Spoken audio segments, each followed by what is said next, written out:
ओम धन्यवाद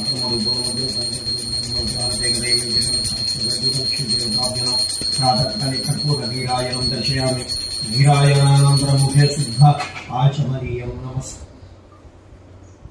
नमस्कारोमि दीपलक्ष्मी देवताभ्यो नमः आधारविन्दयो मन्त्रपुष्पम् ओम महालक्ष्मी च विद्महे विष्णुपत्यै धीमहि तन्नो दीपलक्ष्मी प्रचोदयात् दिव्य सुवर्ण मंत्रपुष्प सद्गुरु नमस्कारं समर्पयामि।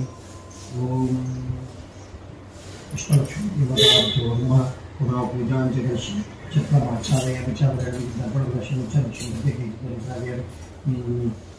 दीपलक्ष्मी वृक्षवाद्यां घोषयामि